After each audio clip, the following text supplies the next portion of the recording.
To escape a lonely Christmas, he dates the town's most rejected woman, but the truth changes everything. Welcome, beautiful souls. Is this your first time here, or are you already part of our cherished family?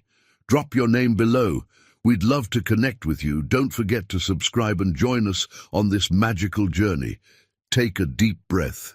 Our story begins now, with love.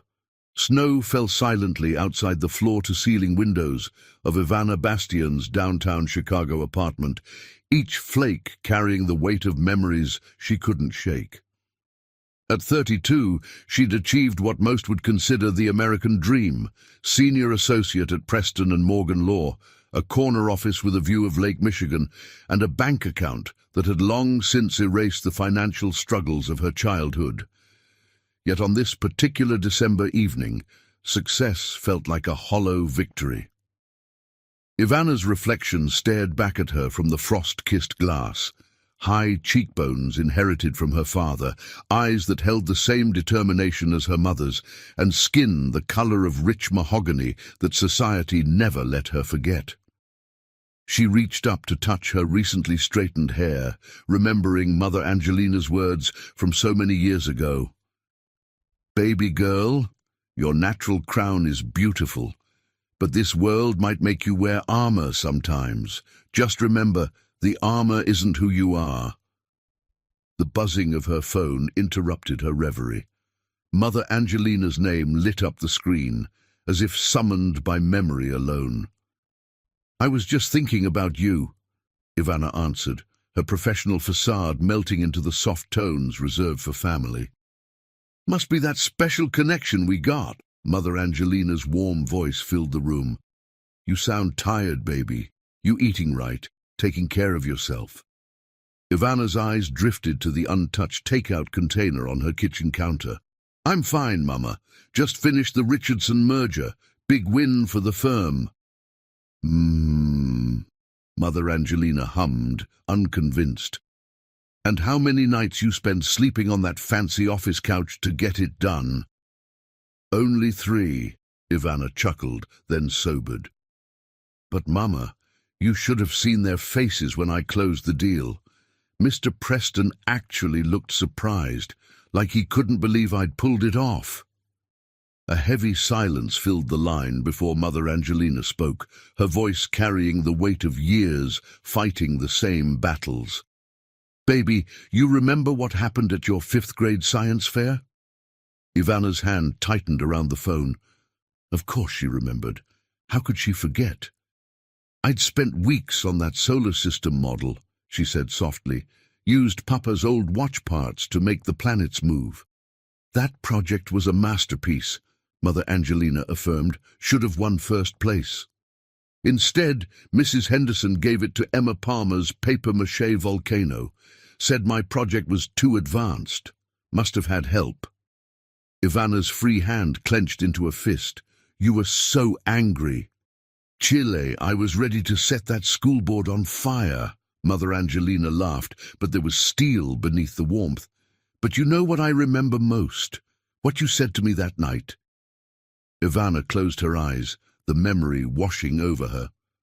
"I said I'd just have to be so good they couldn't ignore me anymore." "That's right. And look at you now, baby girl. Top of your class at Princeton, crushing it at that big shot law firm. You made yourself impossible to ignore." The pride in her mother's voice soothed some of the day's wounds, but couldn't erase them completely.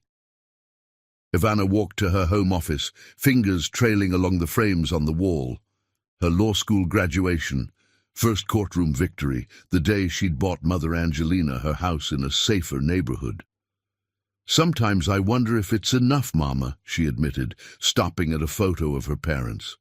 Her father in his military uniform, Mother Angelina, radiant in a yellow dress, both of them beaming with possibility. Today at the celebration dinner, Margaret Whitman, you remember her, the senior partner's wife. The one who asked if you were the help at last year's Christmas party. That's the one. She came up to me after the merger announcement and said, "You're a real credit to your people, dear. Like I just won a prize at a dog show." "Lord, give me strength," Mother Angelina muttered. "What did you say?" I smiled, thanked her for the compliment, then excused myself to take a call that didn't exist. "You're stronger than me, baby.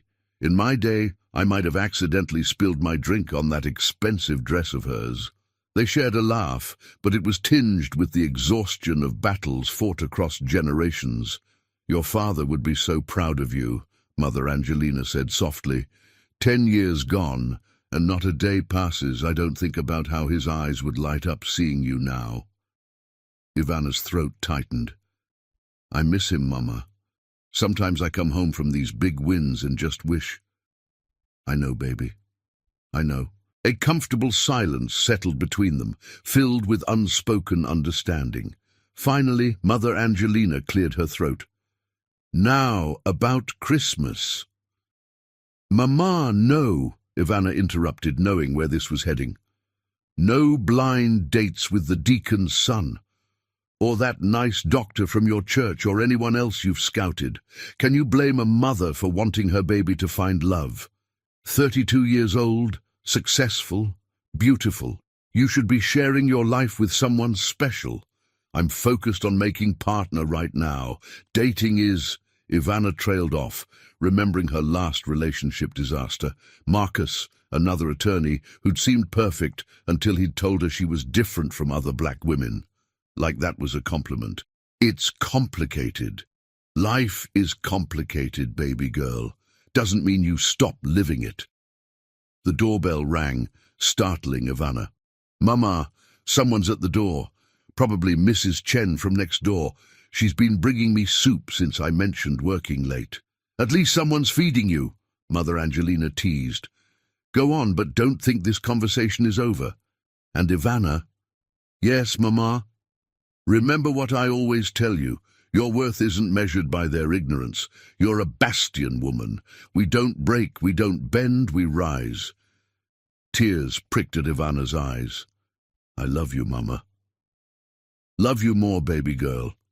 Now go get that door before Mrs. Chen thinks you're working late again."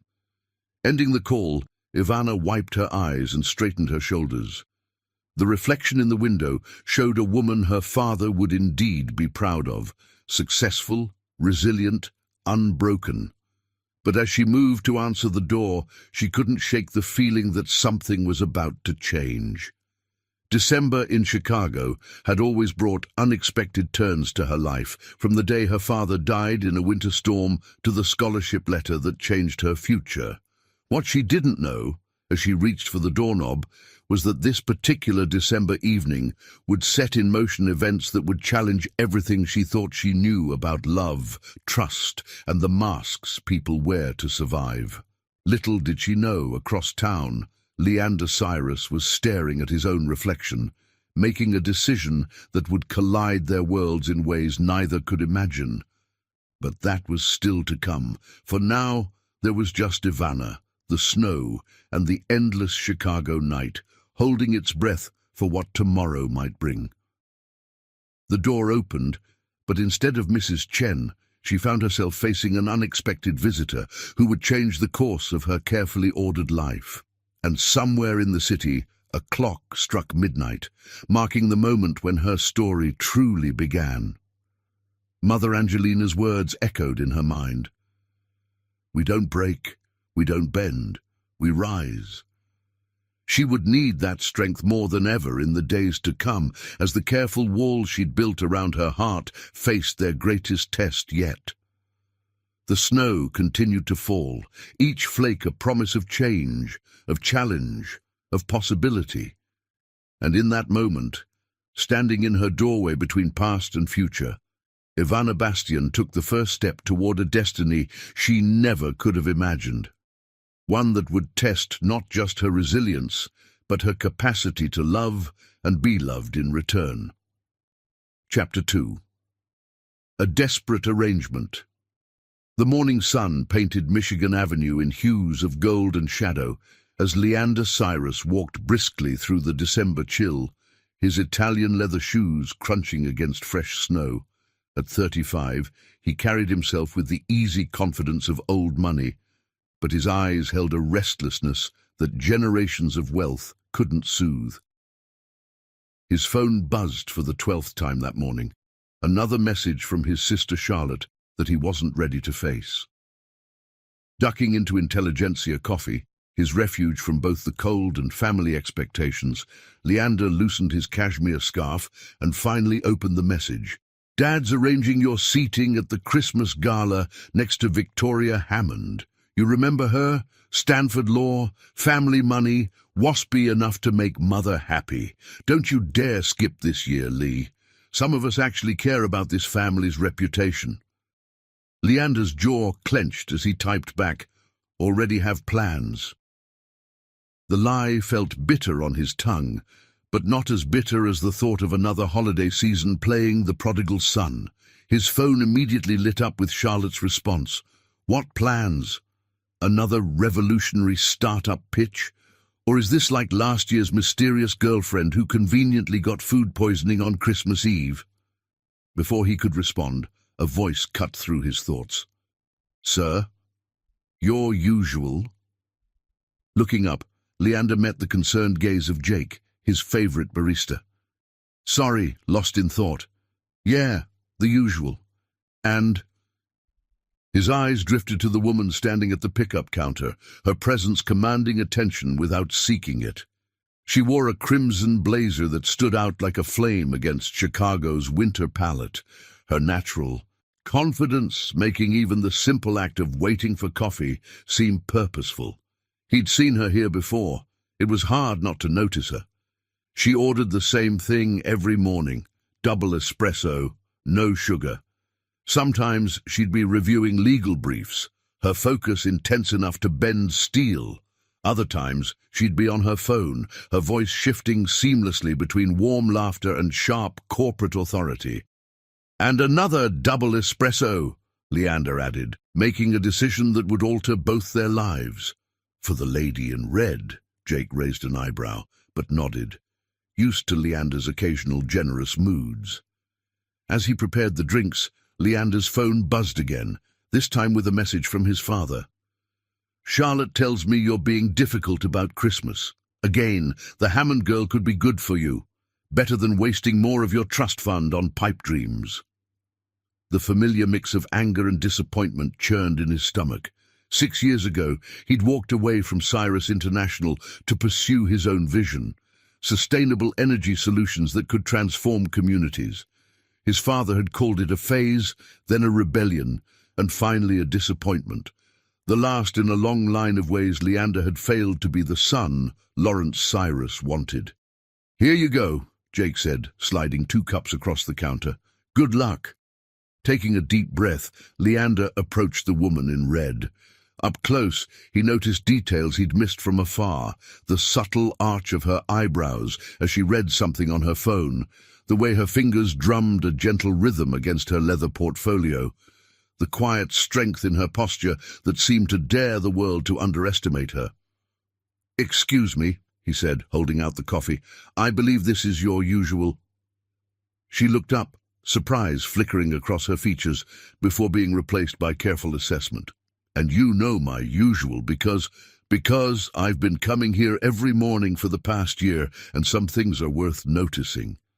He offered a smile that didn't quite hide his nervousness. "I'm Leander." "I know," she replied, catching him off guard. "Your picture was in Forbes last month. Tech's most eligible black sheep. Quite the headline." Heat crept up his neck.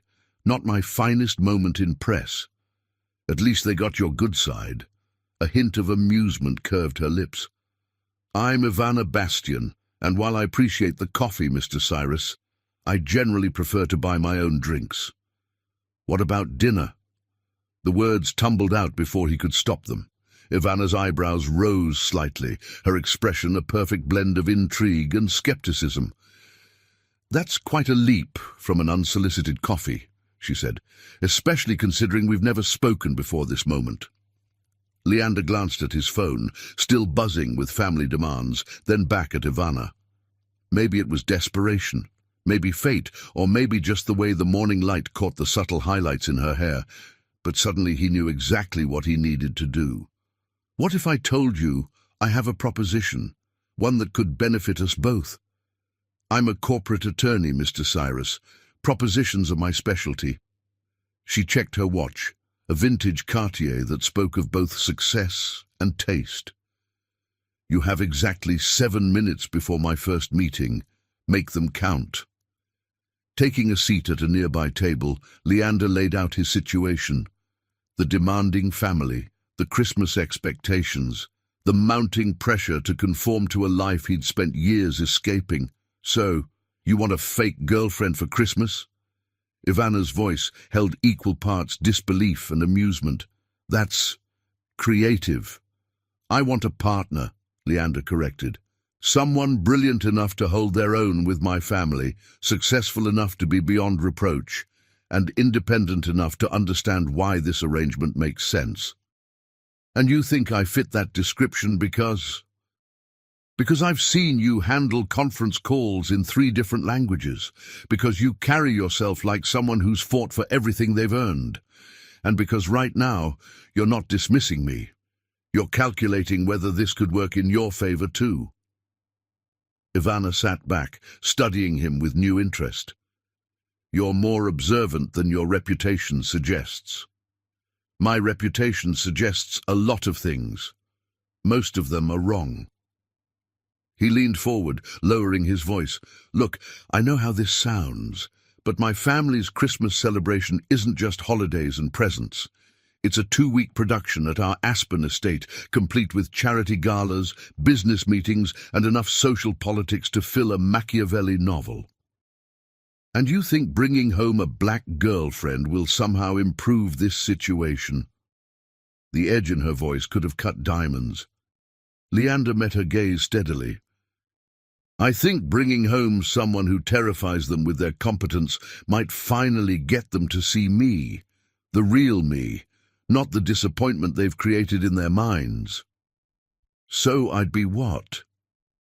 Your shield? Your statement? You'd be my partner in what I promise will be the most interesting Christmas of your life. He pulled out a business card, writing on the back. Here's what I'm offering. 2 weeks in Aspen, all expenses paid, plus a consultant's fee that might interest you. In return, you help me show my family that success doesn't have to follow their narrow definition.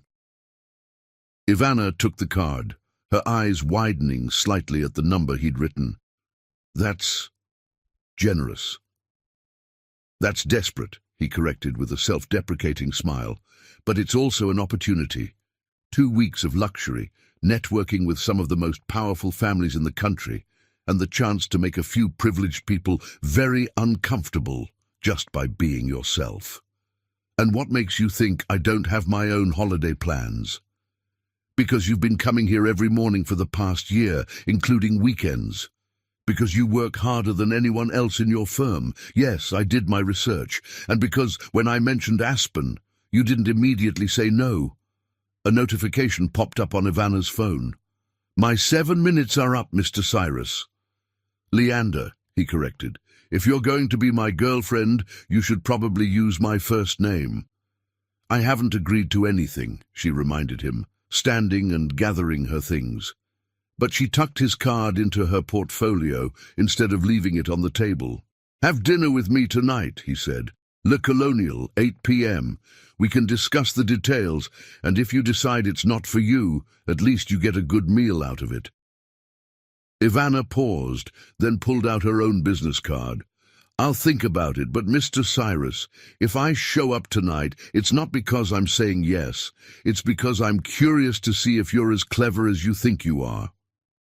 With that, she walked away, her heels clicking a confident rhythm against the floor. Leander watched her go, feeling something he hadn't expected. Hope. His phone buzzed again with another message from Charlotte, but for the first time in weeks, the family pressure didn't feel quite so suffocating. Jake appeared at his elbow, clearing the empty cups. So, that looked intense. That looked like the beginning of something, Leander replied, still staring at the door where Ivana had disappeared. I'm just not sure what. What he didn't say was that in those brief minutes of conversation, he'd felt more alive than he had in years. Whatever game they were about to play, whatever arrangement they might make, one thing was certain: Ivana Bastian was going to change his life. As he stepped back into the December morning, the city seemed different somehow, brighter, fuller of possibility. His phone buzzed again, but this time he smiled as he turned it off. Let them wait. For the first time in years, he had something they couldn't control, couldn't predict, couldn't manipulate. He had a chance at something real, even if it started with a lie. The snow began to fall again, soft and silent, as Chicago's morning rush swirled around him. Somewhere in this city, Ivana Bastian was considering his offer, weighing the pros and cons with that brilliant legal mind. And Leander Cyrus, black sheep of one of America's wealthiest families, found himself praying she'd say yes to what might be the craziest proposition of both their lives.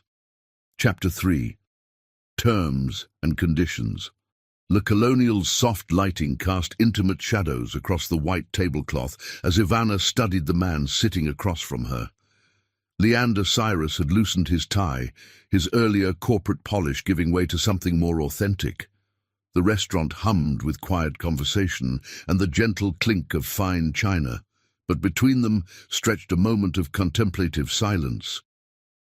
"You're wondering if this is crazy," Leander said finally, a hint of amusement in his voice as he swirled the Bordeaux in his glass. "I'm wondering if you're crazy," Ivana corrected, but there was no bite in her tone. This morning's proposal was unexpected. "Life's best moments usually are."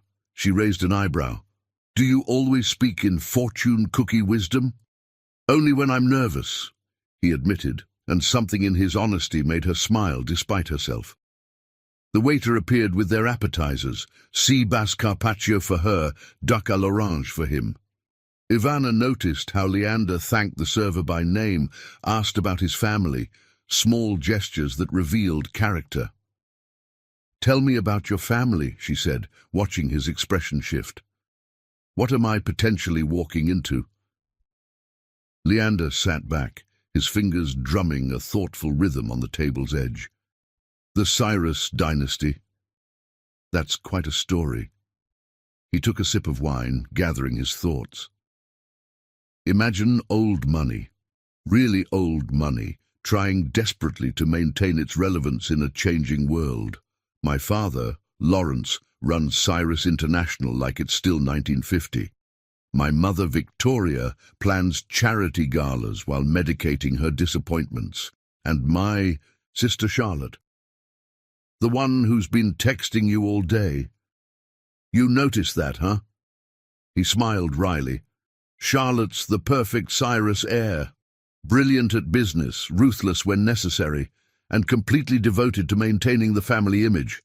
She's also the only person who still believes I can be saved from my rebellious ways.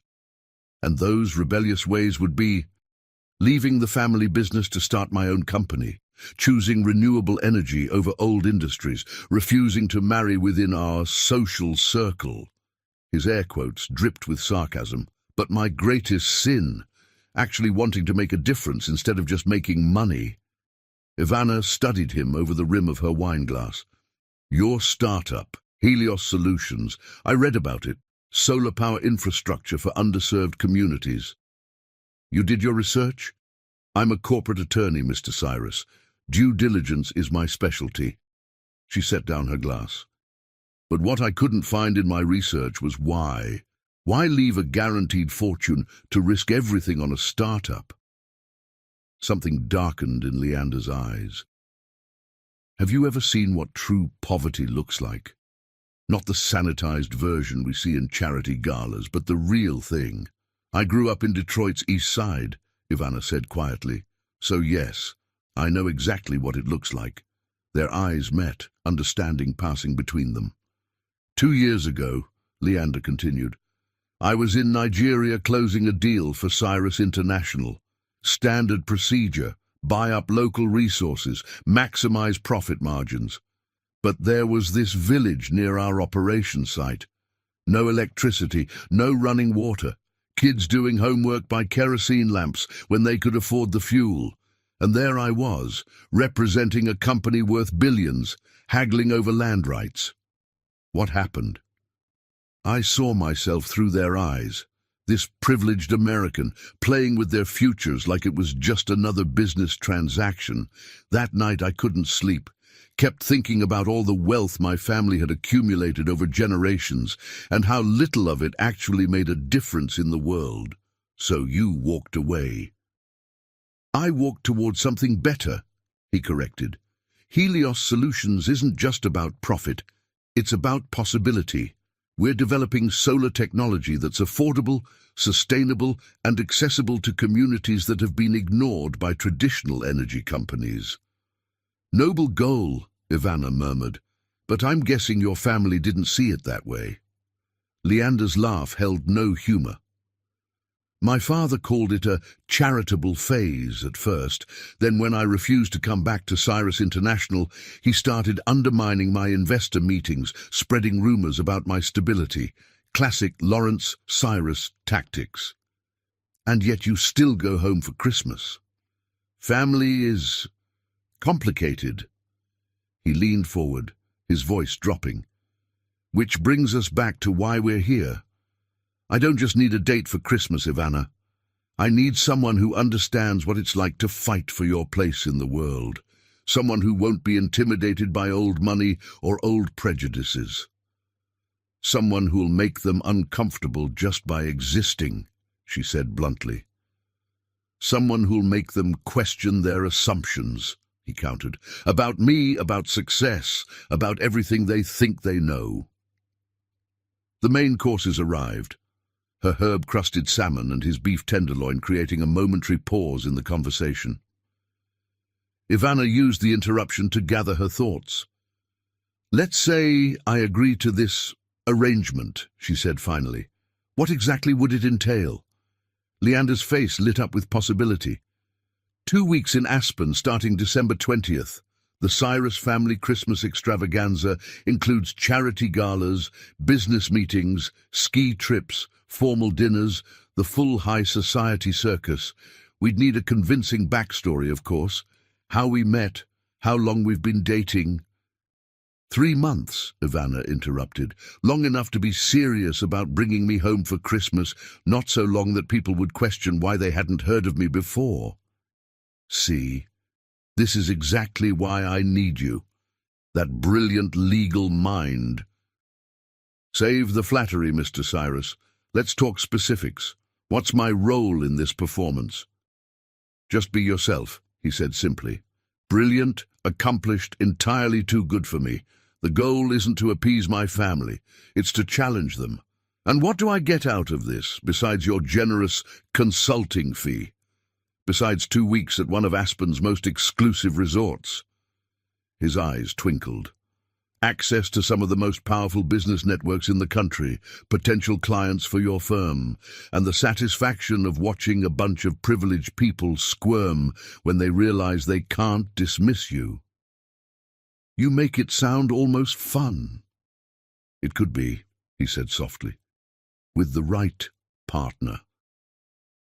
Ivana felt something shift in the air between them, a current of possibility that had nothing to do with their proposed arrangement. She thought about Mother Angelina's words from that morning.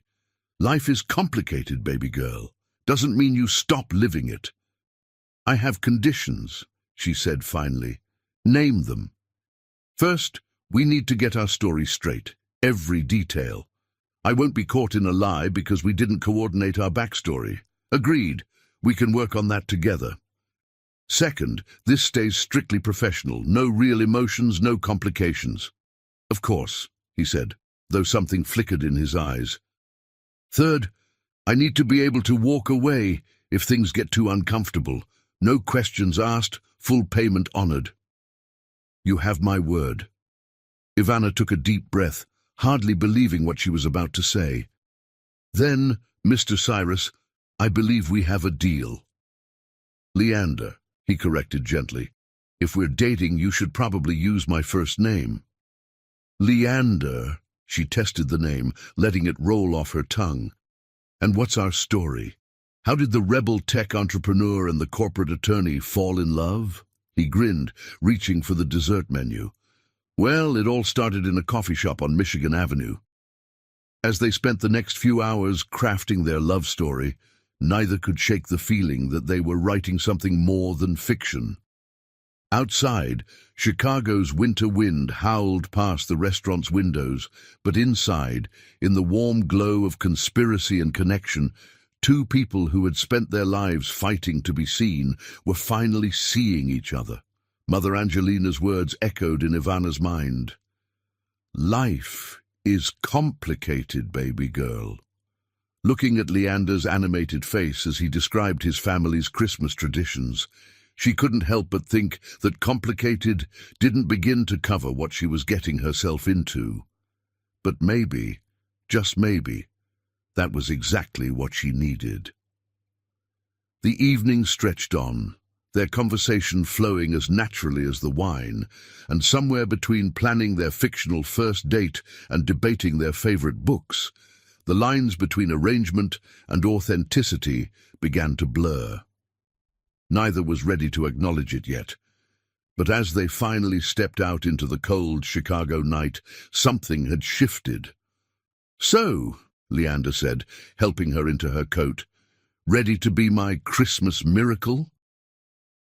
Ivana laughed, the sound carrying across the quiet street. "Ready to be your Christmas chaos, more likely." "Even better," he smiled, and for a moment they stood there, snow falling softly around them, two people on the brink of something neither could predict. The game was set, the players chosen, the stage prepared. All that remained was to see who would break first, the masks they wore, or the hearts they were trying to protect. Chapter 4. Ghosts of Christmas Past.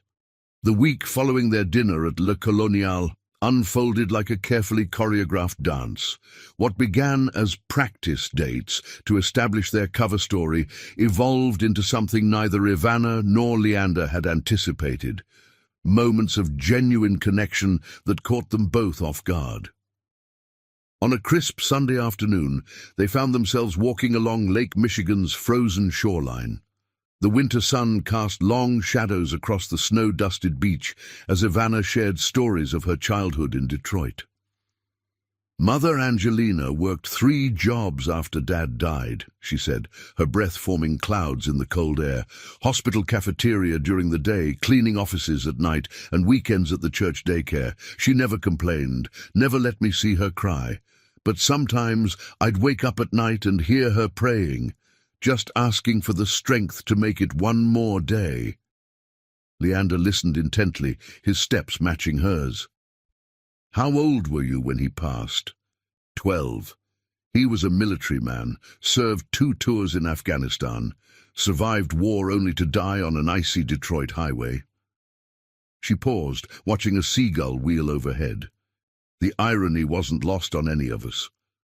That must have been incredibly hard. It was, but Mother Angelina, she's something else. You know what she did with the military death benefits? A small smile played at her lips. She could have moved us to a better neighborhood, bought a newer car. Instead, she invested in my education, private tutoring, SAT prep courses, college application fees. She said, "Baby girl, your mind is your ticket to a future your father and I dreamed of." They reached a bench overlooking the lake, and Leander brushed off the snow so they could sit. "She sounds remarkable." "She is, which is why I hate lying to her about this." Ivana gestured between them. "She was so excited when I told her I was bringing someone home for Christmas." "We're not exactly lying," Leander offered. "We're just presenting an alternate timeline of events. Says the man who's paying me to be his girlfriend." But there was no judgment in her voice, only a hint of teasing. "Speaking of which," Leander shifted to face her, "we should probably discuss how we fell in love. Your mother will want details." "Well, we have the coffee. Shop meet cute. Right, I nobly rescued you from caffeine deprivation. I believe I said I prefer to buy my own drinks, Ivana reminded him with a laugh. Ah, but you accepted dinner. Because I was intrigued by your desperate proposition. I prefer to think of it as strategic partnership. Their eyes met, and for a moment the playful banter gave way to something deeper. Ivana looked away first, focusing on the distant horizon where lake met sky. "Tell me about Sarah," she said quietly. Leander stiffened slightly. "How did you—" "Your sister's texts. I saw her name when your phone lit up at dinner. At least Sarah knew how to handle the family." A heavy silence fell between them. Finally Leander spoke, his voice carrying the weight of old wounds. "Sarah Mitchell.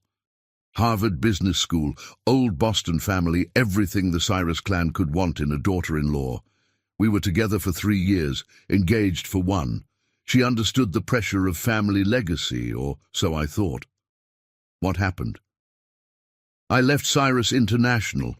Suddenly the rebellious heir wasn't so charming anymore. She stuck around through the first few months of Helios Solutions, but when investors started pulling out, thanks to my father's interference..." He shrugged. "She said she couldn't watch me throw everything away. 2 weeks later she was dating my best friend from college. They're married now, living the perfect Upper East Side life." "I'm sorry," Ivana said softly. "Don't be. It taught me something valuable about love and loyalty." He turned to her with a wry smile. "At least our arrangement has an expiration date. No messy feelings, no disappointed expectations." But even as he said it, something shifted in the space between them. Ivana found herself studying his profile, the strong line of his jaw, the subtle flecks of gold in his brown eyes, the way his mouth curved slightly at the corners, even in repose. "Your turn," he said suddenly. "My turn?" "To share a ghost. Fair's fair." Ivana considered deflecting, but something about the moment, the quiet beach, the distant sound of waves, the strange intimacy they'd built over the past week, made her want to be honest. "His name was Marcus," she said finally. "Another attorney, worked for a rival firm. We met at a bar association event, started dating. Everything was perfect until he told me I was different from other black women. Like it was a compliment." She laughed, but the sound held no humor. "When I called him out on it, he said I was being too sensitive, that I should be flattered he saw past my race. Please tell me you destroyed him." "Better. I beat him in court 3 months later. A case he thought was a sure win. The look on his face when the judge ruled in my favor." Now her laugh was genuine. "Sometimes justice wears a black robe and carries a gavel," Leander grinned. "Remind me never to get on your bad side." "Too late, Mr. Cyrus. You already hired me to deceive your entire family." "Best decision I've ever made." The words hung in the air, heavy with implications neither was ready to examine. A gust of wind off the lake made Ivana shiver, and without thinking, Leander shrugged off his coat and draped it over her shoulders. "I don't need," she began. "I know you don't need it," he interrupted gently. "But sometimes it's okay to accept help, even if you don't need it." That you don't need it. The gesture reminded her of her father, who used to do the same thing on cold Detroit mornings while walking her to school. The memory, combined with the warmth of Leander's coat and the sincerity in his eyes, made something flutter in her chest, something dangerous and unexpected. "We should practice dancing," she said abruptly, standing up. "If there are going to be galas, we need to look convincing on the dance floor." "Now? Here? Why not?" She held out her hand, grateful for the chance to shift the energy between them. "Show me what those expensive boarding school lessons taught you." Leander stood, taking her hand with exaggerated formality. My lady, don't push it. But she was smiling as he pulled her into a proper dance frame, humming a waltz under his breath. They moved together on the snowy beach, their footprints creating patterns in the fresh powder. To any observers, they must have looked crazy, or crazy in love. Your family will expect a story, Ivana said as they turned, about when we knew this was real. The truth often works best for lies, Leander replied. We'll tell them about walking on the beach in winter, dancing like fools in the snow, sharing our stories. Just leave out the part where you're paying me.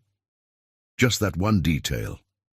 They continued to dance, their movements growing more natural with each step. Ivana tried to ignore how well they fit together, how easily they'd fallen into this rhythm. It was just practice, she reminded herself.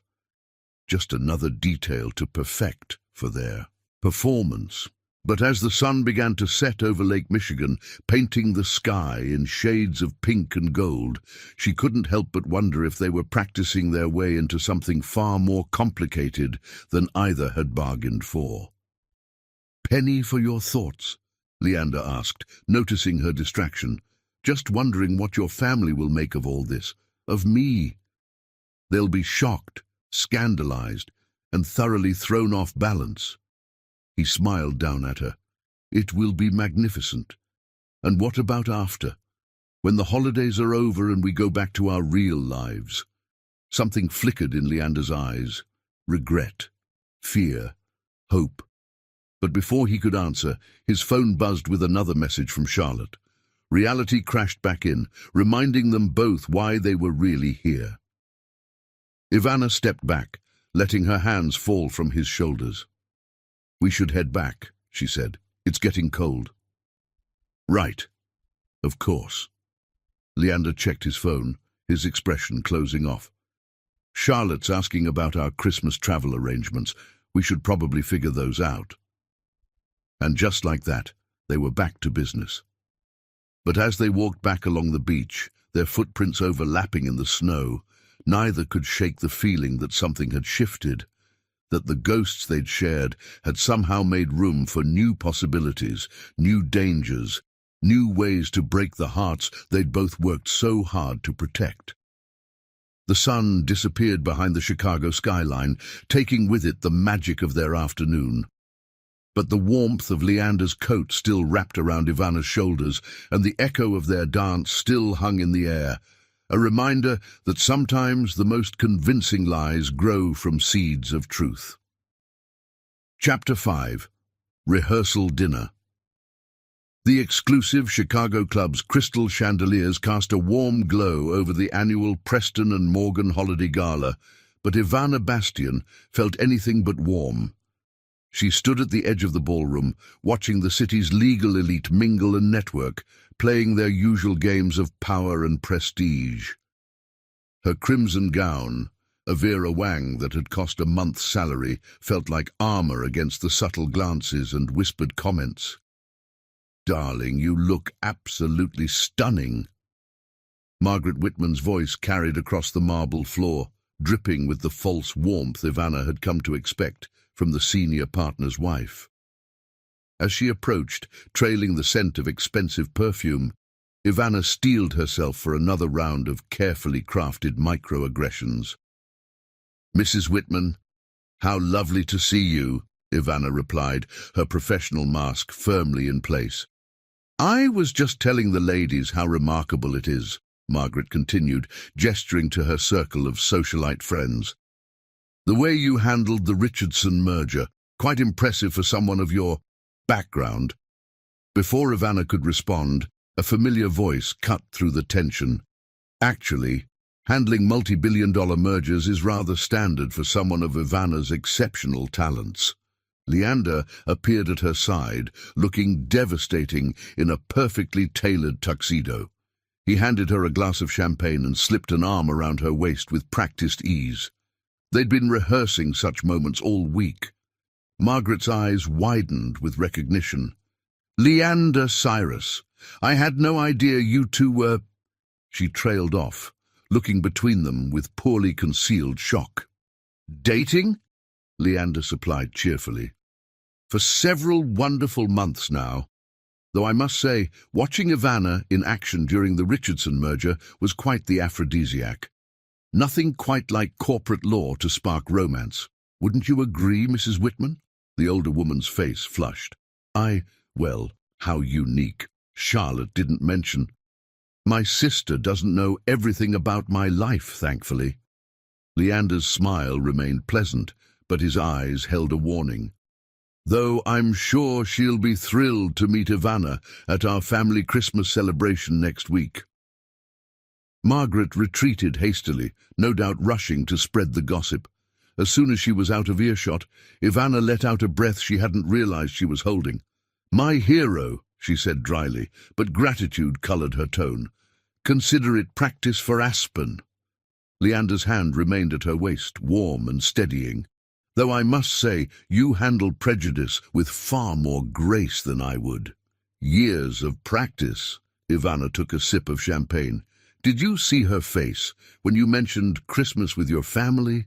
I thought she might faint. Wait until she calls Charlotte. The news will hit the Chicago social circuit like a bomb. Speaking of bombs, Ivana nodded toward the entrance, where Jonathan Preston III, the firm's managing partner, was making his way toward them.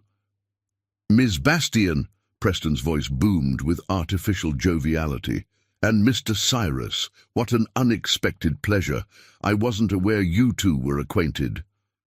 More than acquainted, Leander replied smoothly. Though I must thank you, Jonathan. If your firm hadn't recognized Ivana's brilliant legal mind, we might never have met. Preston's smile tightened. Yes, well, we pride ourselves on diversity of talent.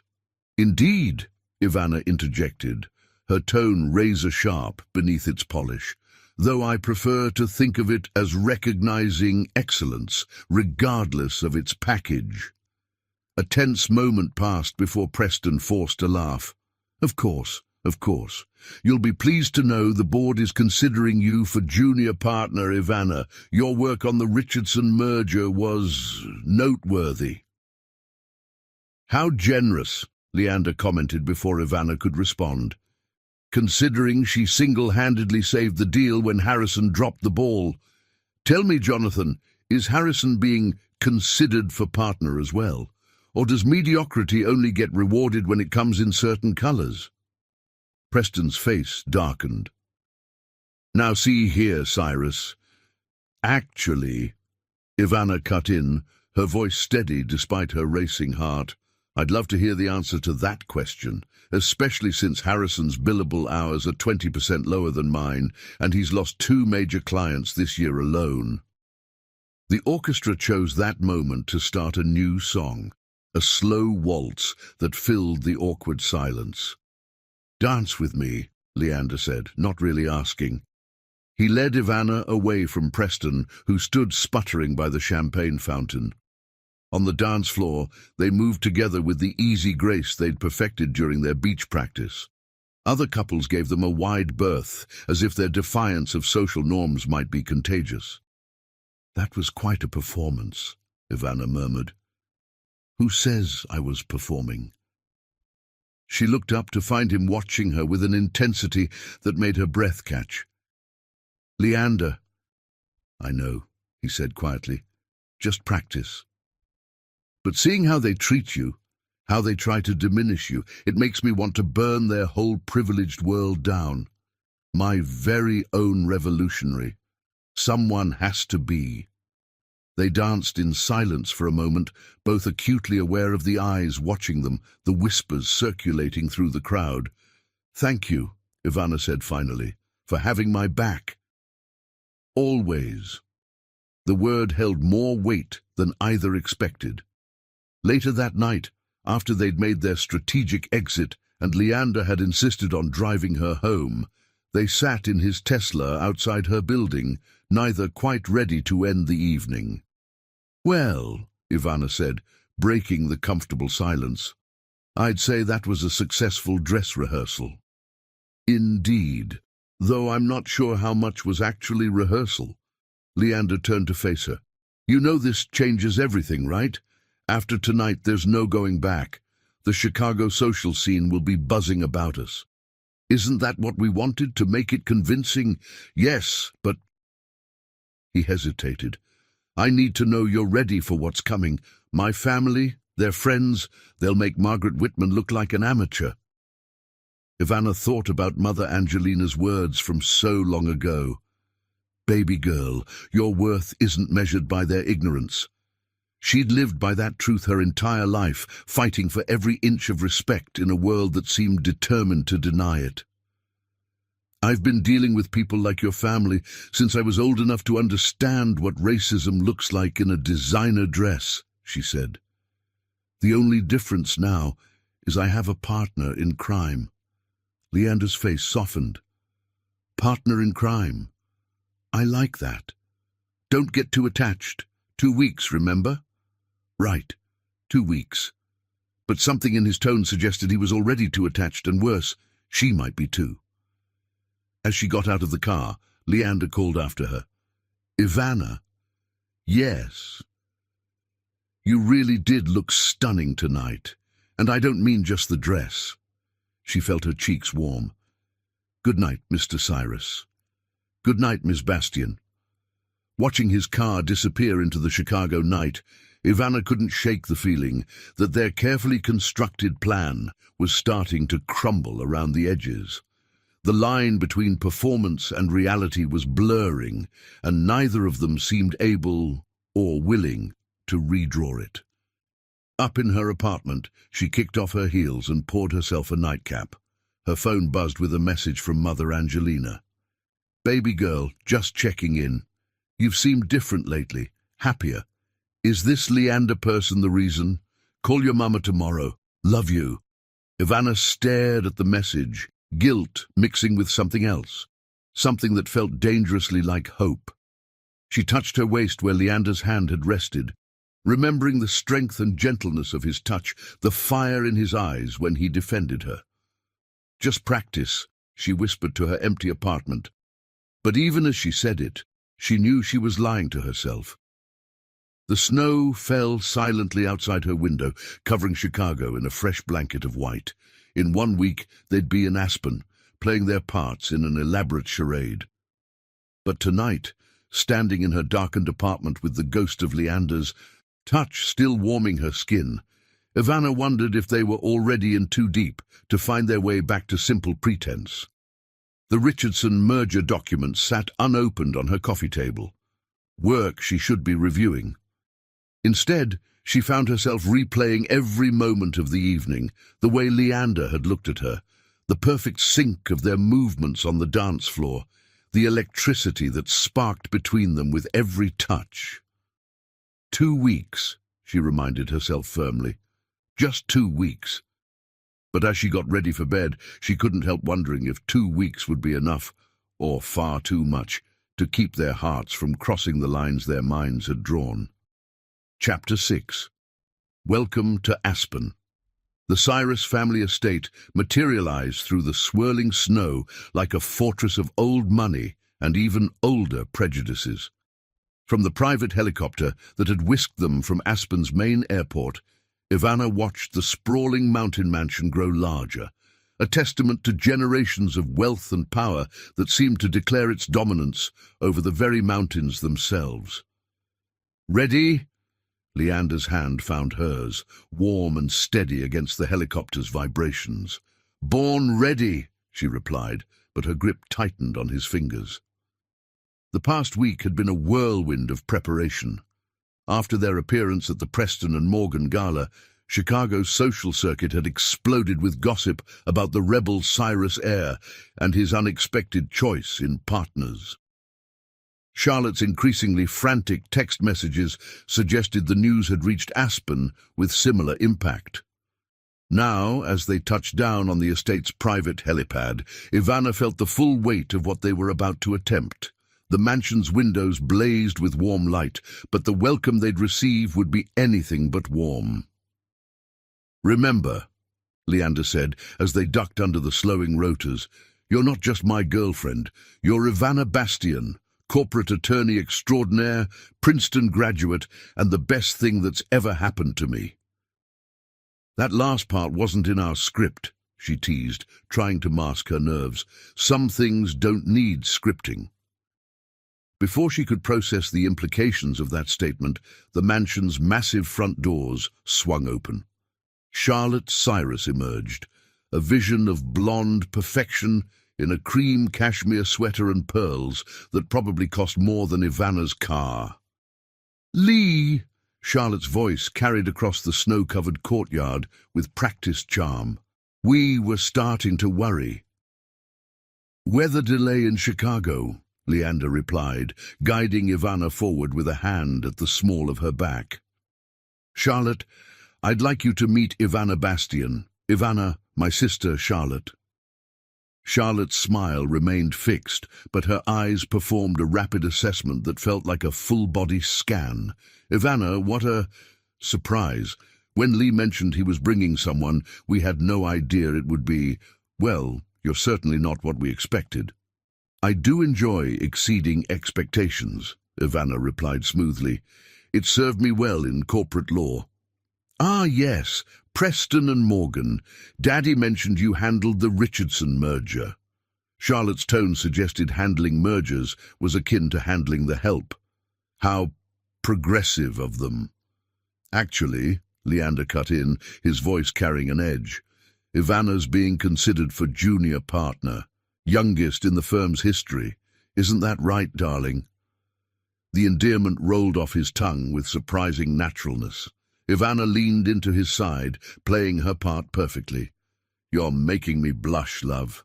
"Oh, spare me," Charlotte muttered, then quickly recovered her society smile. "Well, come in, come in. Mother's been in a state all day, and Daddy's, well, you know how Daddy gets." The entrance hall soared 3 stories high, dominated by a crystal chandelier that could have funded a small nation. Staff members appeared silently to take their coats and luggage, their eyes carefully averted from the family drama unfolding. "I've put you in separate rooms," Charlotte announced with barely concealed satisfaction. "The blue suite for Lee, and the garden room for Ms. Bastian." "That won't be necessary," Leander said firmly. "We'll take the Lake View suite." Charlotte's perfectly manicured hand flew to her throat. "But Mother isn't paying my bills anymore, remember? I think I can make my own sleeping arrangements." A tense silence followed, broken by the click of heels on marble. Victoria Cyrus appeared at the top of the grand staircase, every inch the society matron in her Chanel suit and carefully maintained mask of perpetual disappointment. "Darling," she called down, her voice carrying the slight slur of afternoon vodka. "I thought I heard your helicopter." Leander's posture stiffened imperceptibly. "Mother, you're looking well." "No thanks to you and your constant surprises." Victoria descended the stairs with regal precision, her gaze fixed on Ivana. "And this must be the girlfriend we've heard so much about. Ivana Bastian." She stepped forward, extending her hand. "It's a pleasure to meet you, Mrs. Cyrus." Victoria ignored the offered hand. "Charmed, I'm sure. Lee, darling, your father wants to see you in his study, immediately." "Whatever father wants can wait until I've shown Ivana to our room." "The garden room is perfectly adequate," Charlotte began. "The Lakeview suite," Leander interrupted, "is where we'll be staying." "Mother, father's concerns can wait until dinner. Right now, my priority is making sure my girlfriend is comfortable."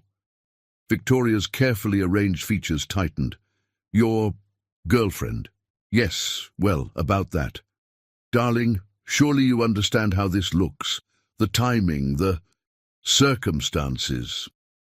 "Actually," Ivana spoke up, her voice carrying the same authority she used in courtrooms, "I'm quite interested in hearing exactly how this looks, Mrs. Cyrus. Please, elaborate." The challenge hung in the air like frost. Victoria's hand trembled slightly as she reached for the banister.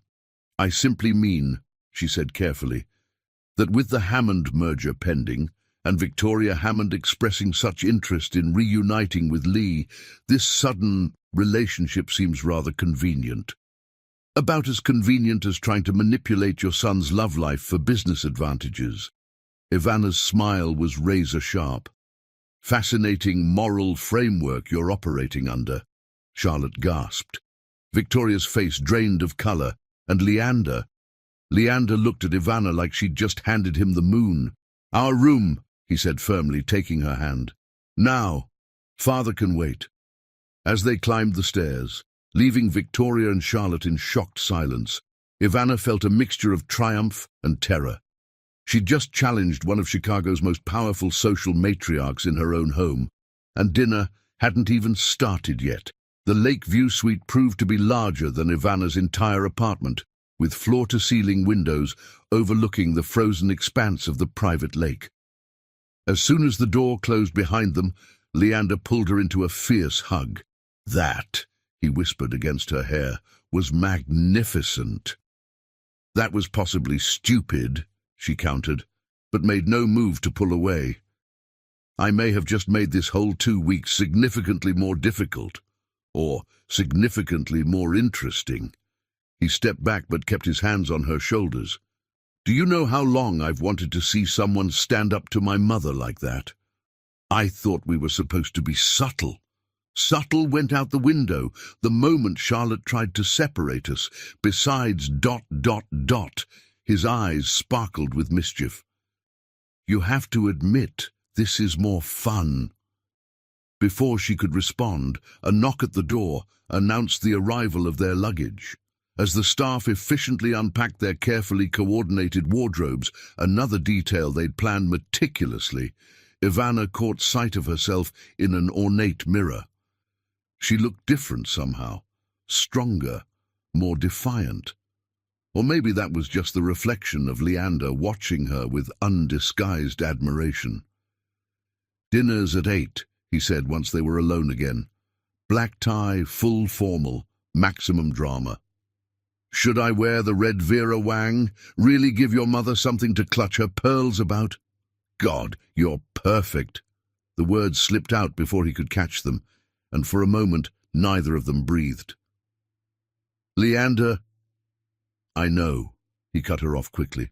"Just practice. Just pretend." But as they began preparing for dinner, moving around each other with domestic familiarity they'd developed over the past week, Ivana couldn't help but wonder how much of this was still pretense and how much had become dangerously real. The answer, she suspected, would reveal itself over the next 2 weeks.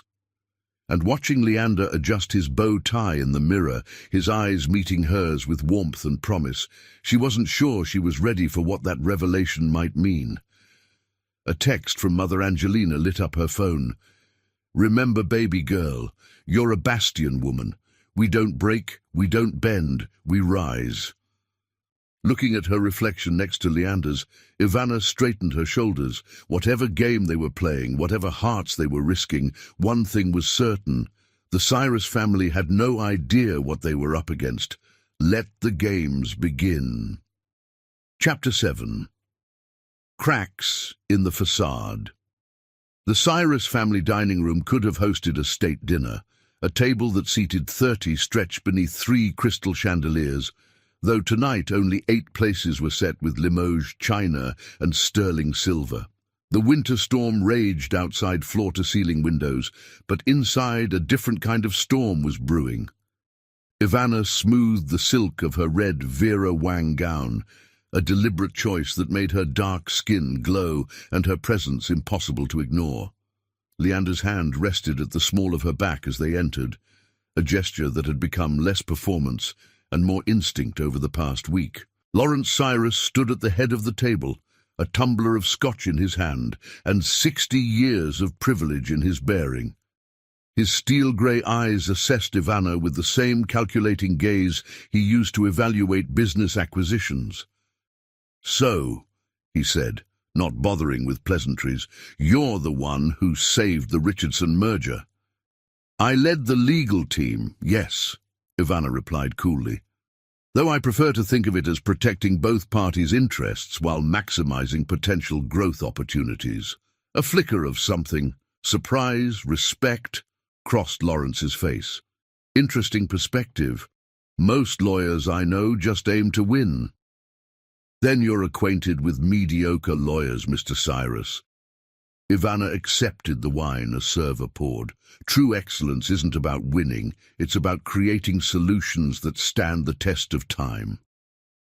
Charlotte choked slightly on her drink. Victoria's hand tightened on her own wine glass. But Lawrence Cyrus laughed. Well, well, no wonder you've caught my son's attention. Please sit, both of you. The seating arrangement was clearly strategic. Leander and Ivana on one side, Charlotte and her husband James on the other, with Lawrence and Victoria at the ends. 2 additional place settings remained empty. Are we expecting others? Leander asked, helping Ivana into her chair. The Hammonds are joining us, Victoria announced with pointed sweetness. They were already in Aspen, and when they heard you were here... How convenient. Leander's voice could have frozen the soup course. Though you might have mentioned this earlier, Mother. Oh? Like you mentioned bringing home a significant other? Before Leander could respond, the butler appeared. Mr. and Ms. Hammond have arrived. Victoria brightened immediately. Sarah, Robert, how wonderful you could join us on such short notice. Ivana felt Leander tense beside her as Sarah Hammond glided into the room, the perfect society princess in ivory cashmere and diamonds. Behind her, Robert Mitchell, who Ivana recognized as the best friend who'd married Leander's ex-fiancée, looked decidedly uncomfortable. Lee, Sarah's voice dripped honey and memory. It's been too long.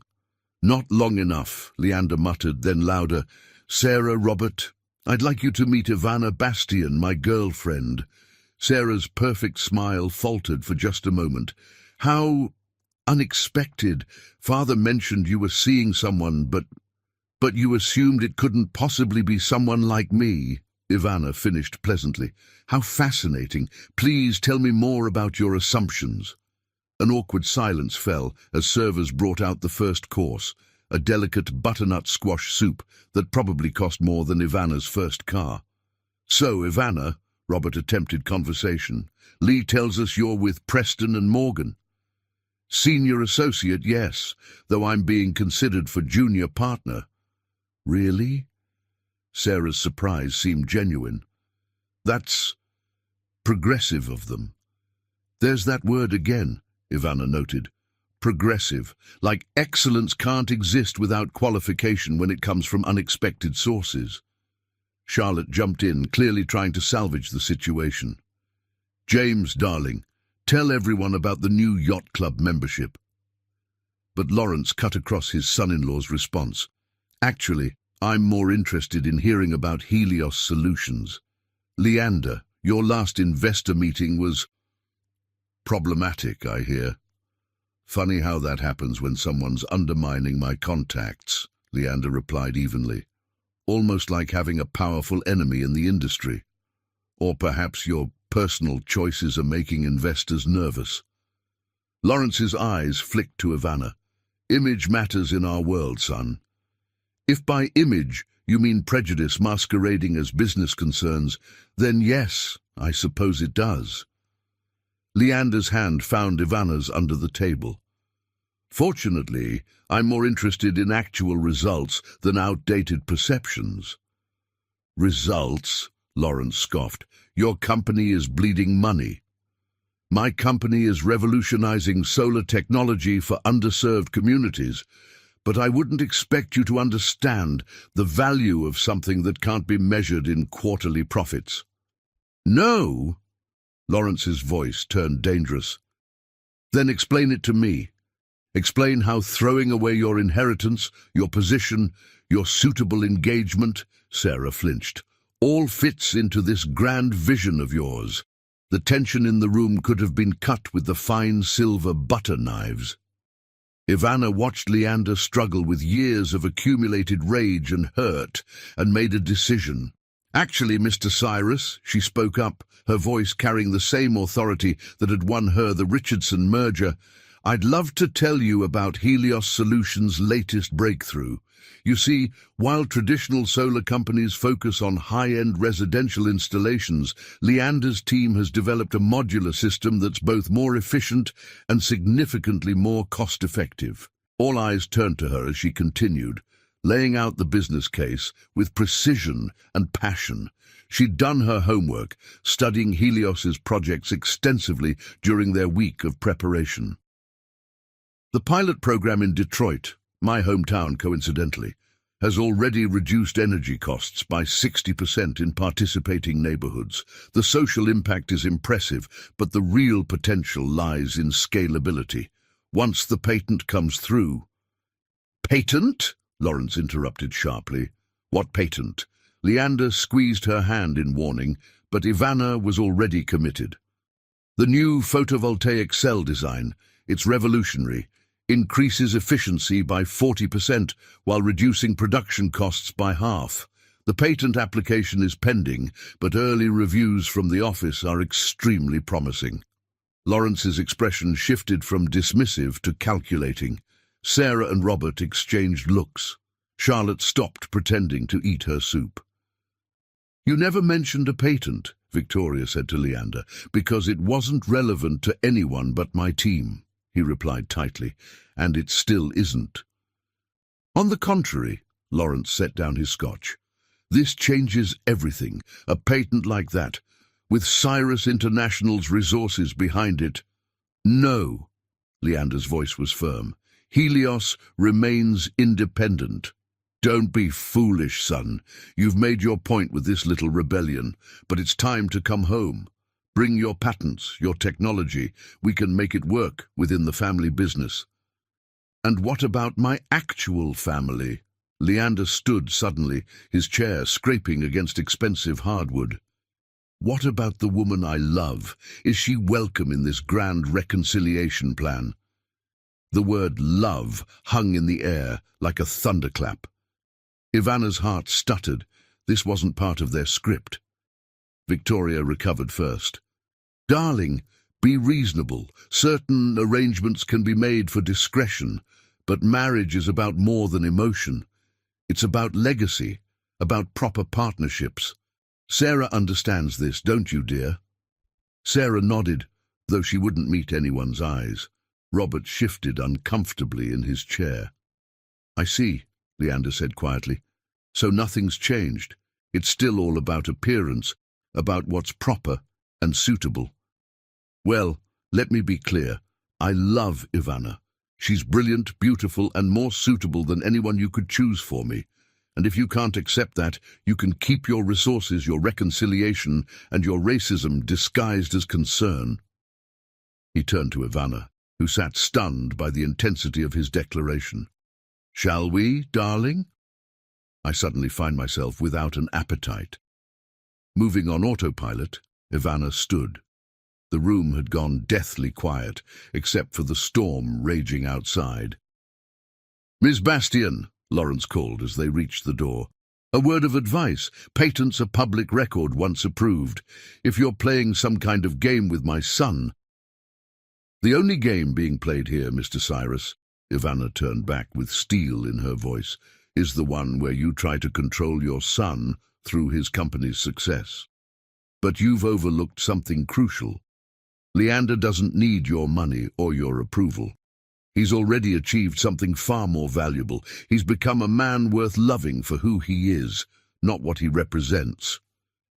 With that, they left the dining room, leaving behind untouched soup and shattered pretenses. They didn't speak as they climbed the stairs to their suite, both processing the weight of words said and unsaid. Only when their door closed behind them did Leander break the silence. I'm sorry, he said softly. I shouldn't have dropped that bomb about the patent. Or the other thing. Ivana turned to face him, her red dress catching the light like flame. Did you mean it? Which part? Any of it. All of it. Their eyes met, and in that moment all the careful walls they'd built began to crumble. Yes, he whispered. God help me, but yes! The storm raged on outside their windows, but inside, something else entirely was brewing. Something that threatened to destroy their carefully constructed arrangement and rebuild it into something far more dangerous, far more real, and neither of them seemed able to stop it. Chapter 8. Midnight Confessions. The conservatory of the Cyrus estate was a cathedral of glass and tropical warmth, defying the Colorado winter that raged outside. At midnight, with only starlight filtering through the glass dome, it became a sanctuary for secrets and truth. Ivana couldn't sleep after the dinner's revelations. She'd left Leander pacing in their suite, his declaration of love hanging between them like an unexploded bomb, and found herself wandering the mansion's shadowed halls until she discovered this hidden paradise. I thought I might find you here. Leander's voice startled her from her contemplation of a rare orchid. He stood in the doorway, jacket discarded, bow tie undone, looking more vulnerable than she'd ever seen him. How did you know where to look? She asked, not quite meeting his eyes. Because this is where I always came to think. He moved closer, his footsteps echoing on the stone path. When I was a kid, hiding from my father's expectations, when Sarah left me for Robert, when I decided to leave Cyrus International, something about this place, it makes the truth easier to face. And what truth are you facing tonight? He stopped a few feet away, close enough to touch, but maintaining a careful distance. That I'm not pretending anymore, maybe I never was. The admission hung in the humid air between them. Ivana's heart thundered in her chest, but her voice remained steady. Leander, I know what we agreed, he interrupted. No real emotions, no complications. But seeing you tonight, watching you defend me, stand up to my family, understand my vision for Helios when even Sarah couldn't. He ran a hand through his hair in frustration. You're extraordinary, Ivana Bastian, and I'm tired of pretending I'm not falling in love with you. 1,000 responses flashed through her mind, practical ones, protective ones, professional ones. But what came out was, I'm scared. The simple honesty of it seemed to draw him closer. Of what? Of believing this is real. Of letting myself feel something that started as a business arrangement. Of... She gestured around the conservatory. All of this, your world, your family, the weight of their judgment. You've faced worse. Have I? She turned to face him fully. The racism I've dealt with my whole life, that's obvious enemy. But this is more insidious. It's polite smiles and subtle digs and progressive compliments. It's Victoria suggesting arrangements can be made as long as they're discreet. It's your father suddenly interested in Helios only after learning about the patent. I know, he said softly. I'm sorry about the patent revelation. I should have warned you. That's not the point, Leander. The point is... She took a shaky breath. The point is... I'm starting to care too much.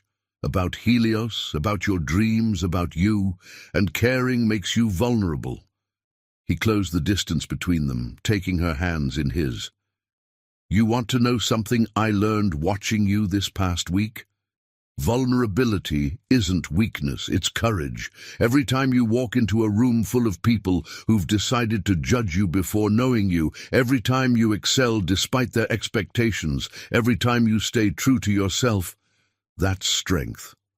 Says the man who hired a fake girlfriend to avoid his family's manipulation.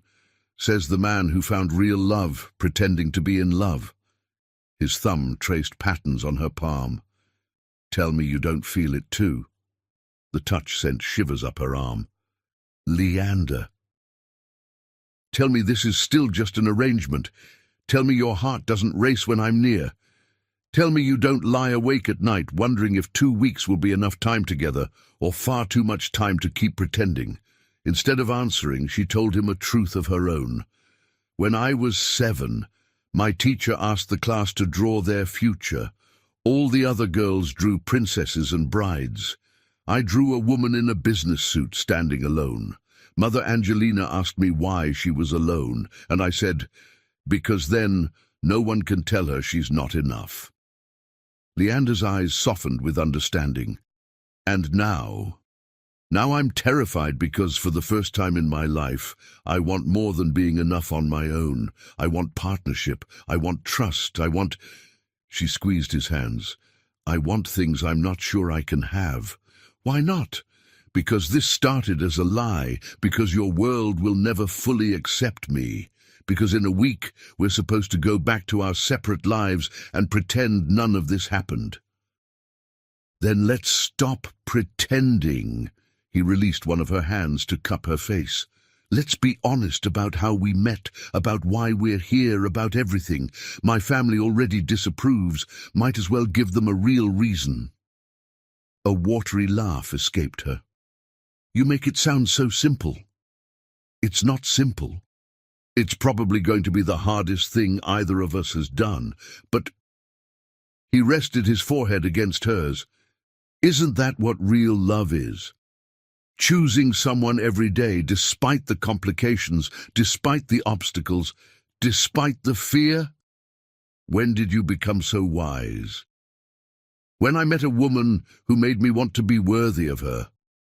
The words melted something inside her. Some final resistance, some last wall of protection. Standing in the starlit conservatory, surrounded by rare blooms and rarer honesty, Ivana Bastian made a choice. She kissed him. It wasn't their first kiss. They'd shared casual ones for show, brief touches to maintain their cover. But this was revelation. This was truth and tenderness and trembling possibility. This was real. When they finally parted, both slightly breathless, Leander smiled. So, not just practice anymore? Definitely not. Practice. She straightened his collar, a gesture that had become habit over the past week. But Leander, if we're doing this, really doing this, we need a plan. Your father isn't going to stop trying to control Helios. Sarah and Robert's presence isn't a coincidence, and I refuse to let our relationship be used as leverage against either of us. His smile widened. There's that brilliant legal mind I love. Love, she tested the word, letting herself believe it. It's terrifying. Terrifying, he agreed, but worth it.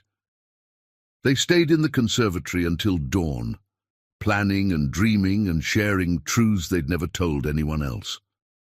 Leander spoke about his brother's overdose, the family tragedy that was never discussed but shaped everything. Ivana revealed her fears about making partner, about always being seen as the diversity hire, no matter how hard she worked. As the sun began to paint the glass dome in shades of gold and rose, they finally made their way back to their suite.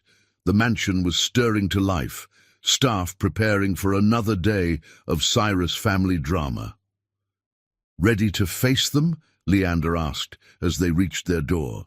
Ivana thought about Mother Angelina's words. We don't break, we don't bend, we rise. Ready, she said firmly. But Leander, whatever happens next, we face it together. No more pretending, no more games. Together, he agreed, sealing the promise with another kiss. The storm outside had passed, leaving behind a world transformed by fresh snow. Inside, another transformation had taken place, one that would change not just their lives, but the very foundations of the world they moved in. Let the Cyrus family plot and scheme. Let society whisper and judge. They had found something real in the midst of pretense, something strong enough to weather any storm, and they were ready to fight for it. Chapter 9. The Storm Breaks. Dawn painted the Aspen Mountains in shades of possibility as Ivana stood at the window of their suite, watching the world awaken. Last night's revelations in the conservatory had changed everything, yet the greatest challenges still lay ahead. She felt Leander stir behind her, his reflection appearing beside hers in the glass. "You're thinking too loud," he murmured, wrapping his arms around her waist. "Someone has to." but she leaned back against him, drawing strength from his presence. "Your father will make his move soon." As if summoned by her words, a knock at the door announced the arrival of breakfast, and an unexpected visitor. Lawrence Cyrus stood in the doorway, impeccable in a bespoke suit despite the early hour. "A word, son?" His eyes flickered to Ivana. "Privately." "Anything you need to say to me, you can say in front of Ivana," Leander replied, his hand finding hers. Lawrence's jaw tightened, but he entered, closing the door behind him. "Very well. I've been reviewing Helios Solutions' financial records. Accessing private company documents without authorization." Ivana's legal mind kicked in. "That's concerning." "What's concerning is the pattern of investor withdrawal over the past 6 months. Lawrence pulled out his phone, displaying a graph. "Curious timing, wouldn't you say? Almost as if someone was systematically undermining your funding sources." Leander's grip on Ivana's hand tightened. "Finally admitting your role in sabotaging my company, father?" "On the contrary, I'm offering to save it." Lawrence's smile held no warmth. "The patent application you're so proud of, it's going to be challenged. Multiple claims of prior art are being prepared. Even if you win, the legal battles will drain your remaining resources." "You wouldn't dare," Leander began, but Ivana stepped forward. "Actually, Mr. Cyrus, he would." Her voice carried the calm certainty that had won her the Richardson merger. "But he's overlooking something crucial. Patent challenges require standing. You'd need to prove legitimate business interest or potential harm. Your interference would be documented, traceable, provable." Lawrence's expression shifted slightly. "Impressive legal knowledge, Miss Bastian. But you're assuming this would come from Cyrus International directly." "No," she smiled. "I'm counting on it coming through shell companies and proxy challengers, which is why I've already prepared a RICO brief outlining patterns of corporate sabotage and anti-competitive practices. One wrong move, and it goes to the SEC." The room temperature seemed to drop 10 degrees. Lawrence studied Ivana with new eyes, not as his son's inappropriate girlfriend, but as a formidable opponent. "You've been busy," he said finally. "I believe in protecting what matters." She met his gaze steadily. "Whether that's groundbreaking clean energy technology or the man I love." "Love?" Lawrence scoffed. "You've known each other for what, 3 months? This is infatuation, rebellion, perhaps even manipulation, but love. You want to talk about manipulation?" Leander's voice shook with controlled anger. "Let's talk about Sarah, about how you and the Hammonds orchestrated our relationship from the start, about how you threatened her family's company when she initially hesitated to date me." Lawrence's face paled slightly. "Who told you?" "Robert did. Last night after dinner. He was quite drunk and quite guilty about their part in your schemes. Seems marriage to Sarah isn't the triumph he imagined, not when it's built on coercion and lies. Everything I've done has been for this family's future." "No," Leander stepped forward. "Everything you've done has been for control, but that ends now. Helios Solutions remains independent. My relationship with Ivana is real and non-negotiable, and if you come after either, we'll bury you in legal proceedings so deep your grandchildren will still be dealing with the fallout." A phone buzzed. Ivana's this time. She checked it, her expression shifting from concern to triumph. "That was my contact at the patent office," she said. "Preliminary approval just came through. Any challenges now would look suspiciously retaliatory." Lawrence's calculating mind visibly reassessed the situation. "Perhaps we've all been too hasty. A partnership between Cyrus International and Helios Solutions could benefit everyone. With our resources, no." Leander's voice was firm. "No more manipulation, no more deals, no more control. I'm done playing your games." "Then you leave me no choice." Lawrence straightened his jacket. "The annual shareholders' meeting is next week. I'll be recommending the board explore hostile acquisition options for any promising clean energy startups. Nothing personal, just business. Except it's always personal with you, isn't it, Father? Leander laughed without humor. But you've overlooked something crucial. Check your email. Lawrence pulled out his phone again, his face darkening as he read. What is this? A press release, scheduled to go out in 1 hour, announcing Helios Solutions' new partnership with Preston and Morgan's Clean Energy Investment Fund. Turns out, Ivana's work on the Richardson merger impressed some very wealthy clients. Clients who believe in sustainable energy and independent innovation. Jonathan Preston would never... Already signed, Ivana interrupted, along with minority investment stakes from 3 other top firms.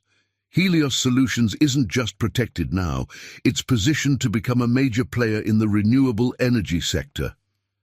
And the best part, Leander added, every attempt you've made to sabotage my company has only made our case stronger.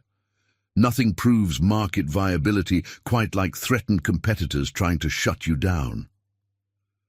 Lawrence Cyrus stood very still, decades of power and control slipping through his fingers. Finally, he turned to Ivana. You orchestrated this. No, Mr. Cyrus, your son did. I just helped him protect what he's built. She stepped closer to Leander. That's what real partners do. They support each other's dreams instead of trying to control them. For a moment, something like regret flickered across Lawrence's face. Then his mask of corporate indifference returned. This isn't over. Yes, Father, it is. Leander wrapped an arm around Ivana's waist. But if you ever want to actually know your son, the real me, not the heir you tried to create, we'll be at Mother's New Year's Eve party, as ourselves this time. No games, no pretense. After Lawrence left, the tension in the room slowly dissipated. Ivana turned to Leander, concern in her eyes. Are you okay? I've never been better. He pulled her close. You were magnificent, by the way. Remind me never to get on your bad side either. Too late, she teased. You already hired me under false pretenses. Best mistake I ever made. His kiss was tender, full of promise. Though I'm pretty sure you're the one who hired me, Ms. Corporate Lawyer, with the brilliant investment strategy. Partnership, she corrected, in all things. Outside their window, the sun had fully risen, casting long shadows across fresh snow. The storm had passed, leaving behind a world transformed, much like the two people who stood embracing in its light, their pretense shed for something far more powerful. Truth, trust, love, and the strength to fight for all three. Chapter 10. Truth and Consequences. The annual Cyrus Foundation Christmas Charity Gala transformed the mansion's grand ballroom into a winter wonderland. Crystal icicles dripped from chandeliers, white roses and silver branches created ethereal centerpieces, and the who's who of American wealth and power mingled beneath twinkling lights. Ivana stood before the mirror in their suite, adjusting the drape of her silver gown, another Vera Wang creation that made her feel both powerful and exposed. After their confrontation with Lawrence that morning, every move they made carried extra weight. Stop, second. Guessing yourself? Leander said, appearing behind her in perfect black tie. You look breathtaking. It's not about how I look, though she smoothed the fabric again anyway. Your father's counterattack will come tonight, in front of all these witnesses, all these potential investors. Let him try. Leander's hand settled on her shoulders, warm and steady. We have truth on our side now. No more hiding, no more games. Speaking of truth, Ivana turned to face him. We need to discuss Mother Angelina. His hands dropped to his sides. Ah, that conversation. I can't keep lying to her, Leander. Especially not now that this is real. She gestured between them. She deserves to know how we actually met. Before he could respond, a knock at the door announced Charlotte's arrival.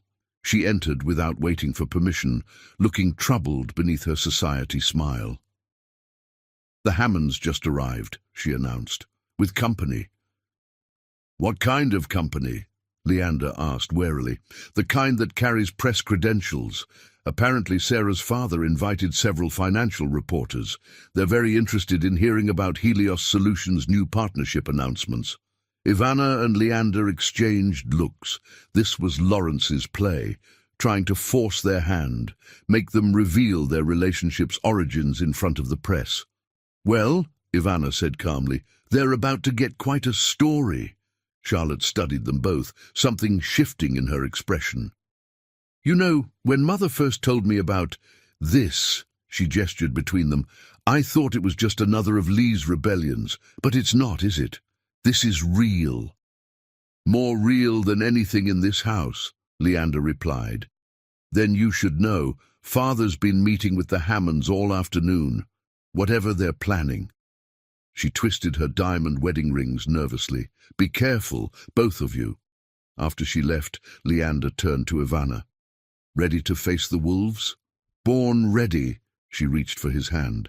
"But first, call Mother Angelina. Put her on speaker." His eyes widened. "Now?" "Now.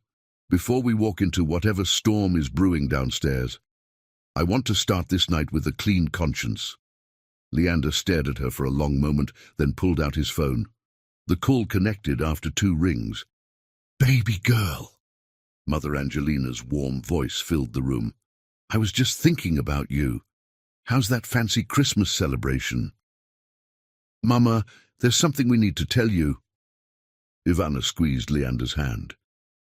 "About how Leander and I really met." Over the next 10 minutes they laid out the truth, the coffee shop arrangement, the pretense, and how real feelings had grown from artificial beginnings. When they finished, silence stretched across the line. "Mama?" Ivana's voice wavered slightly. "Please say something." "Oh, baby girl." Mother Angelina's laugh was rich with understanding.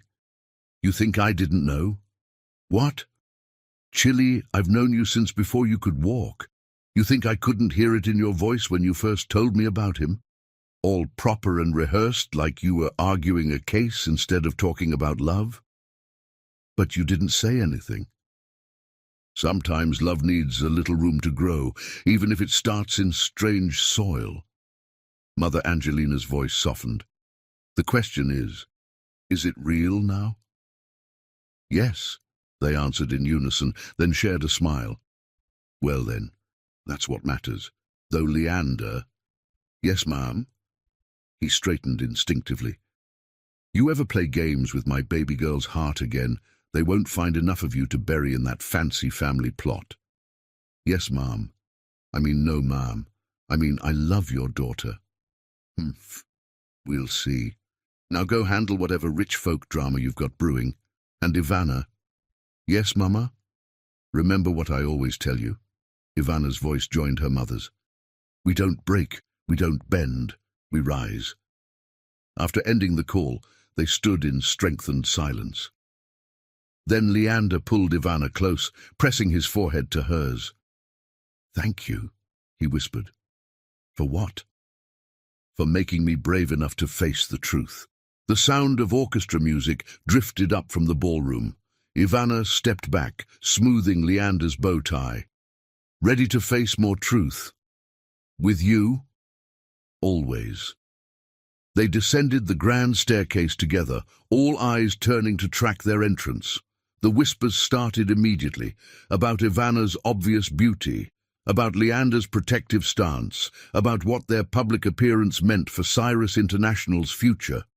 Sarah Hammond stood with her father near the champagne fountain, her perfect smile faltering as she watched them pass. Robert hovered nearby, looking increasingly uncomfortable with his role in the evening's drama. Lawrence and Victoria held court near the orchestra, she with a death grip on her champagne flute, he with calculation in his eyes, as he spoke with a cluster of reporters. "Mr. Cyrus," one of the journalists broke away. approaching them with recorder extended. Is it true that Helios Solutions has secured major new investment? Any comment on rumors of a partnership with Preston and Morgan?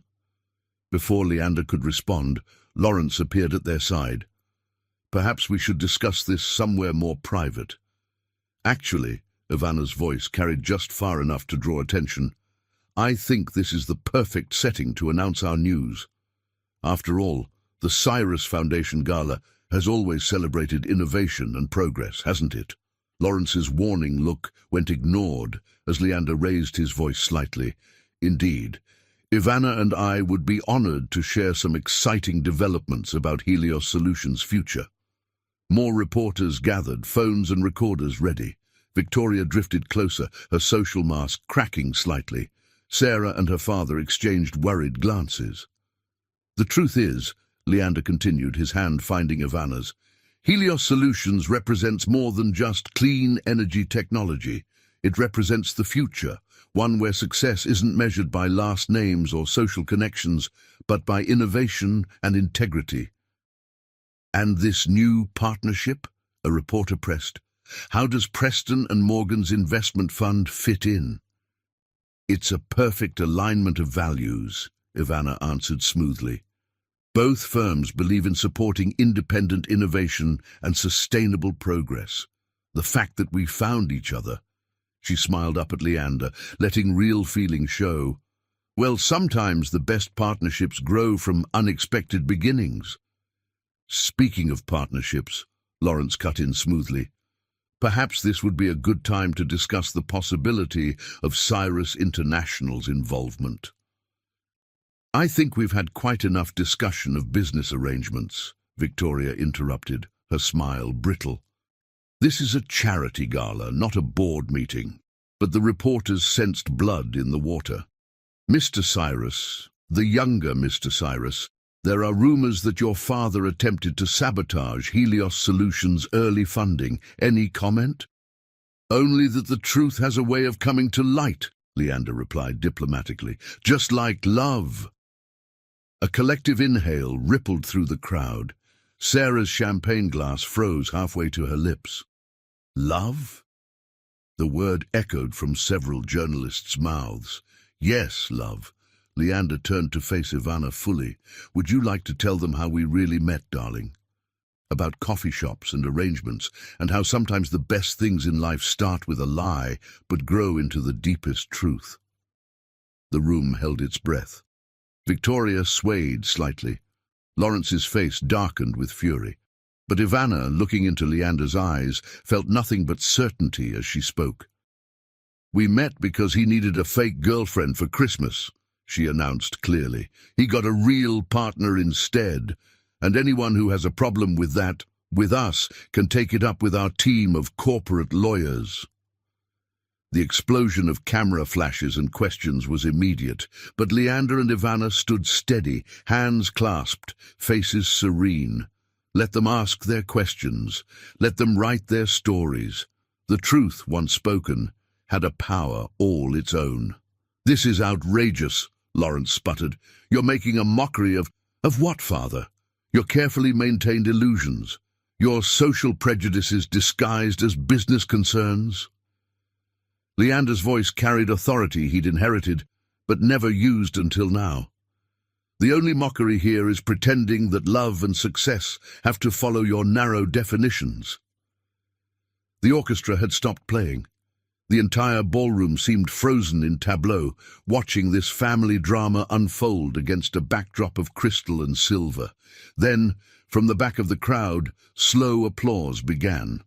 Charlotte stepped forward, her face both terrified and determined. He's right, she said, her voice shaking slightly. We've all been living father's lies for too long, playing roles instead of being real. She turned to her husband, James. I want a divorce. The gasp that went through the room was audible. Victoria actually dropped her champagne glass. Charlotte, Lawrence barked, this is neither the time nor place. Actually, Ivana cut in smoothly, I think this is exactly the time and place for truth.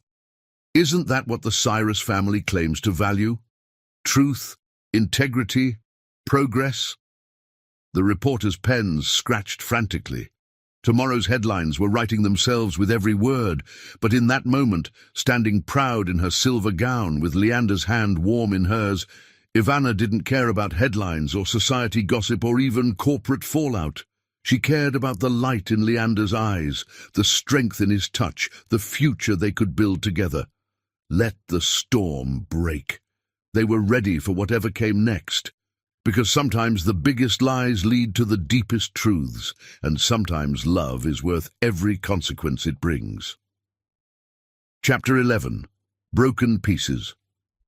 The aftermath of the charity gala exploded across social media and financial news within hours. Cyrus Ear's fake relationship turns real, competed with clean energy startup battles family sabotage for headline space. But it was the more personal fallout that threatened to shake their world apart. Victoria Cyrus had been rushed to her private physician after collapsing in what the family spokesperson termed a minor anxiety episode. Charlotte had barricaded herself in the estate's east wing, refusing to speak to anyone except Ivana and Lawrence. Lawrence Cyrus had retreated to his study with his lawyers, a move that never boded well for anyone. "You should go talk to your sister," Ivana said softly, watching Leander pace their suite. Snow fell heavily outside, turning the world white and silent. "She needs family right now." "I'm not the family she needs." He ran a hand through his disheveled hair. "God, what a mess. I never thought Charlotte would choose truth like you did." Ivana caught his hand, stilling his movement. "She's braver than anyone gave her credit for." A knock at the door interrupted them.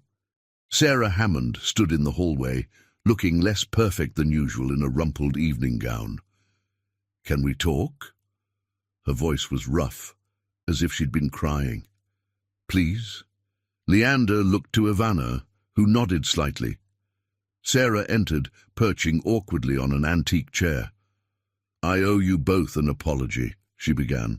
"What Robert and I did, letting ourselves be manipulated by your father, playing along with his schemes, it was wrong." "Why did you do it?" Leander asked quietly. Sarah laughed without humor. "Fear, tradition, the weight of family expectations." She looked at Ivana. "You probably think I'm pathetic, choosing security over love." "I think," Ivana replied carefully, "that we all make choices under pressure. The question is, what choices are you making now? Robert and I are separating." Sarah twisted her wedding ring. "Watching you two tonight, seeing real love stand up to all that pressure, it made me realize how hollow my life has become. I don't even know who I am without the roles I've been playing." Leander's expression softened slightly. "You were my first love, Sarah. Part of me will always care about your happiness, but you have to find that happiness for yourself." "I know." She stood, squaring her shoulders. "That's why I'm here. Father's planning to support Lawrence's hostile takeover attempt of Helios. They're meeting with lawyers now, looking for any weakness in your patents or contracts." "Let them try," Ivana said firmly. "Our legal position is solid. It's not just legal." Sarah moved to the door. "They'll try to destroy your reputation, both personal and professional. Lawrence has investigators digging into both your pasts. He's not a man who accepts defeat gracefully." After she left, Leander sank onto the sofa. "I should have known he wouldn't give up easily." "Good!" Ivana sat beside him. "Because neither will we." His phone buzzed with a message from Charlotte. "East Wing. Bring Ivana. Need help." They found Charlotte in her childhood bedroom, surrounded by photo albums and legal documents. Her eyes were red but determined. "I need your expertise," she said to Ivana without preamble. "There's a prenup, of course, but James has been moving assets through shell companies. I need to prove financial misconduct before Father can help him hide everything." "Start from the beginning," Ivana replied, slipping into lawyer mode. Show me everything you have." Hours passed as they built their case. Charlotte proved to have inherited her father's eye for detail, documenting every suspicious transaction. As dawn approached, she finally asked the question that had been hanging in the air. "How did you do it? Break free?" "It wasn't about breaking free," Leander answered, surprising both women.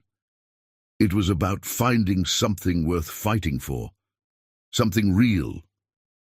Charlotte looked between them, seeing the subtle touches, the unconscious ways they oriented toward each other. "I want that. Not romance necessarily, but authenticity." "It's scary," Ivana admitted, "being real in a world built on pretense, but you've already taken the hardest step. Father will cut me off." "Let him," Leander said firmly. "You're a Cyrus, not just in name, but in capability. Use it. Build something of your own." A commotion downstairs interrupted their strategy session. Victoria's voice carried up the stairs, shrill with distress. "They can't! Lawrence, do something!" They rushed to the grand staircase. The entrance hall was filled with reporters, photographers' flashes creating a strobe effect. Lawrence stood in their midst, face purple with rage, brandishing a tablet. "Care to comment on these allegations?" a journalist called out. "Sources claim Cyrus International has been systematically sabotaging clean energy startups through shell companies and illegal market manipulation." Another voice. "Is it true that Sarah Hammond's marriage was arranged as part of a business merger?" And another, "What about reports that Charlotte Cyrus is filing for divorce amid allegations of financial fraud?" Ivana felt Leander tense beside her. "The press release," he whispered. "But we didn't." "No," Charlotte stepped forward, head high. "I did." Lawrence spun to face them. "You dare—" "Yes, Father, I dare," Charlotte's voice rang through the hall. "I dare to tell the truth about everything, the manipulations, the arranged marriages, the corporate sabotage, every dirty secret you've used to maintain control." "You're no daughter of mine." "No," she agreed sadly. "I'm something better. I'm my own person." Victoria crumpled against the banister. Staff rushed to assist her, but she waved them away. "Enough," she said, her voice stronger than anyone expected. "Lawrence, that's enough. Look what your precious control has cost us. Our children hate us. Our family is a headline scandal. Is it worth it?" "Vicky, no. I've stayed quiet too long, numbed myself too thoroughly." Victoria straightened, something of her former grace returning. "Charlotte, darling, I'll be your witness about James's financial dealings. I've known for years but was too medicated to act. Leander, your company deserves to succeed on its own merits, and Ivana—" Everyone held their breath. "Thank you," Victoria said simply, "for showing us what real strength looks like." The reporters went wild, cameras flashing, questions overlapping, but in that moment, something shifted in the Cyrus family dynamic. Old patterns cracked, letting light into dark places. Lawrence stormed out, his empire crumbling. Victoria stood taller, clearer. Charlotte wiped away tears but smiled. And Leander. Leander pulled Ivana close, his anchor in the storm. "Well," Ivana murmured against his chest, "I guess Mother Angelina was right." "About what?" "Sometimes you have to break things to fix them." Outside, the snow continued to fall, covering yesterday's tracks, making way for new beginnings. Inside, a family began the messy work of rebuilding from truth instead of pretense, and two people who had started with a lie held each other, knowing that sometimes love's greatest gift is the courage to face reality and change it. Chapter 14. True Colors. 1 year later, the Cyrus estate in Aspen looked vastly different from the night Ivana first arrived. Gone were the intimidating security gates and austere gardens. Instead, the mansion's grounds hosted a celebration of love that broke every society rule. The wedding venue defied tradition, not in the mansion's ballroom, but in its transformed conservatory, where glass walls revealed mountains touched by summer sunset. Flowers of every color and kind bloomed, refusing to conform to any formal arrangement, just like the love story being celebrated. Ivana stood before a mirror in what was once the garden room, now her favorite space for quiet reflection.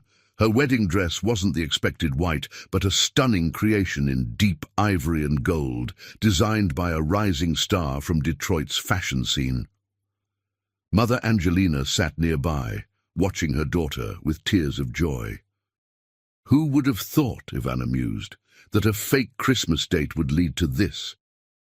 Baby girl, there was nothing fake about the strength you showed. You taught a lot of people about real love. Not just the romantic kind, but love for yourself, love for your truth. The door opened as Charlotte entered, looking radiant in her matron of honor gown. Her own transformation over the past year had been remarkable, from society puppet to powerful CEO and advocate for corporate reform. "You'll never guess who just arrived," Charlotte announced with a grin. "Sarah and her new girlfriend. That women's empowerment retreat really changed her life." "Good for her," Ivana said sincerely. "Everyone deserves to find their truth." A knock at the door revealed Margaret Whitman, who had become an unexpected ally and friend. The Whitman Foundation's work with underprivileged communities had made real changes, inspired by Ivana's example.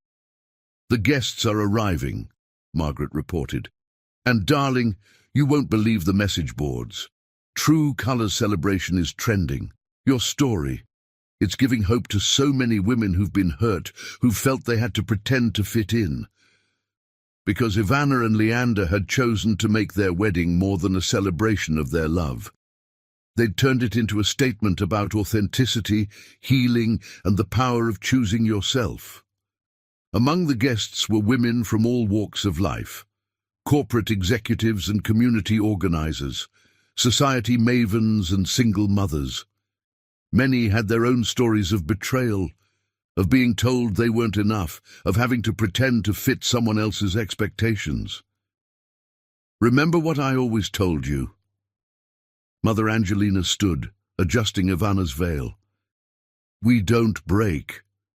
We don't bend, we rise," they said together. "And look how high you've risen, baby girl, not by changing who you are, but by being brave enough to be yourself." The ceremony itself was a testament to that courage. Instead of traditional vows, Ivana and Leander had asked guests to share their own stories of transformation. Sarah spoke about finding herself after years of living a lie. Charlotte talked about the strength to choose authenticity over approval. Even Victoria Cyrus, now sober and reconnecting with her children, shared her journey of breaking free from society's golden cage. When it was time for their vows, Ivana faced Leander with tears and triumph in her eyes. "A year ago, I was a woman afraid to trust love, convinced that success meant fitting into someone else's mold. You didn't just love me. You showed me that real love multiplies strength instead of diminishing it. That being true to yourself isn't just an act of courage, it's an act of revolution." Leander's voice shook with emotion as he responded.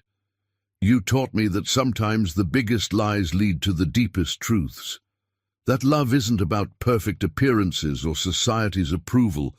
It's about seeing someone's true colors and helping them shine even brighter." Their kiss was met with applause and tears, but the most powerful moment came during the reception.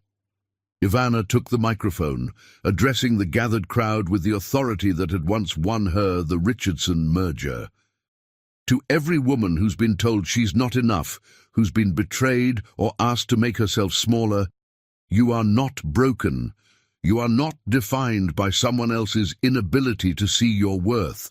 Real love, whether from a partner, family, or yourself, doesn't require pretense. It celebrates your truth."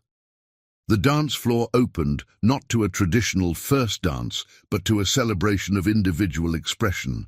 Women kicked off uncomfortable shoes, let down perfectly styled hair, and moved to the rhythm of their own joy.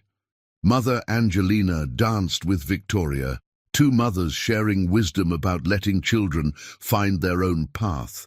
Charlotte and Sarah laughed together, former rivals now united in their journey toward authenticity. Margaret Whitman led a group of young professionals in a spontaneous line dance, social hierarchy forgotten in the moment of pure celebration. And in the center of it all, Ivana and Leander danced, their love story a beacon of hope for anyone who had ever felt they had to pretend to be worthy of love. "Look what we started," Leander whispered, holding her close. "Look what we'll continue," Ivana replied. "Every woman here is going to take this feeling home, this knowledge that she deserves love without conditions, success without compromise." Their wedding made headlines, but not for the usual society page reasons. "Power couple celebrates authentic love," read one. "Corporate leaders redefine relationship goals," declared another. But the most meaningful responses came in private messages from women everywhere, sharing their own stories of finding strength to be real. As the night drew to a close, Mother Angelina raised a toast that brought tears to every eye. "To my daughter, who showed us that love's true colors aren't found in perfect pictures or society's approval. They're found in the courage to be real, the strength to rise above betrayal, and the wisdom to know that your worth isn't measured by anyone else's expectations." Ivana and Leander's love story became more than just a romance. It became a movement. Through their foundation's work, through Charlotte's corporate reforms, through Margaret's community initiatives, they created spaces where authenticity was celebrated and healing was possible. Their message was clear. Sometimes the hardest betrayals lead to the most beautiful transformations. Sometimes the deepest wounds teach us our greatest strength, and sometimes love's truest colors shine brightest after the darkest storms. For every woman who had ever felt broken by betrayal, their story whispered, "Rise." For every heart that had been asked to shrink, their love shouted, "Grow." And for every soul tired of pretending, their truth proclaimed, "You are enough, exactly as you are." Because real love, in all its messy, authentic glory, isn't about fitting into someone else's story. It's about being brave enough to write your own. Subscribe.